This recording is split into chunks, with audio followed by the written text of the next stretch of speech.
అందరికీ నమస్తే. దేశంలో మత మార్పిడులు ఎక్కువైపోతున్నాయి. వీటిని ఎలా అరికట్టాలి అనే ఉద్దేశంతో చిన్నజీయర్ స్వామి 60 మంది మఠాధిపతులు పీఠాధిపతులు కలిసి తిరుమల కొండపైన సుదీర్ఘ చర్చ చేశారు 3 రోజులు. ఆ చేయగా ఏర్పడిన సంస్థ సమరసత సేవా ఫౌండేషన్.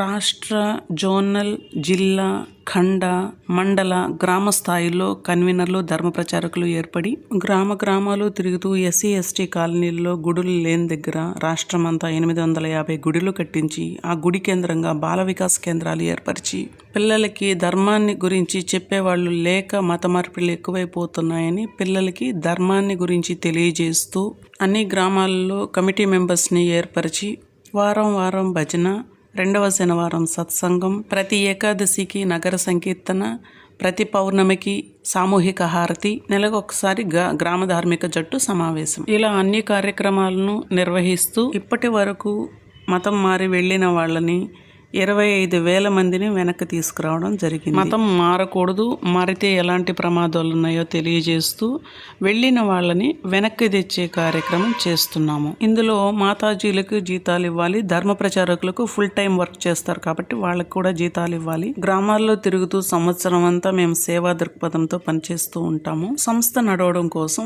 1 నెల మాత్రం సంస్థ కోసం పనిచేస్తాము. అన్ని గ్రామాలు తిరుగుతూ మన సంస్థ చేసే పని వాళ్ళకి వివరించడం, ధర్మ నిధి అనేది కొంత సేకరిస్తున్నాము. వారికి తోచినంత ఇస్తే సరిపోతుంది. మన హిందూ ధర్మం తెలియక ఎక్కువ మంది మతాలు మారిపోయి ఇతర మతాల వారు పెరిగిపోయినప్పుడు మనం గట్టిగా సంపాదించిన ఆస్తులు కూడా మన బిడ్డలకి మన వాళ్ళకి దక్కవు. బంగ్లాదేశ్లోని హిందువుల పరిస్థితి చూస్తే మీకే అర్థమవుతుంది. మీరిచ్చే ప్రతి 100 రూపాయలు వృధాగా పోదు. మీ పేరు గోత్రంతో చిన్నజీయర్ స్వామి అర్చన చేస్తారు. ఈ ప్రతి ఒక్కదానికి రసీదు ఇస్తారు.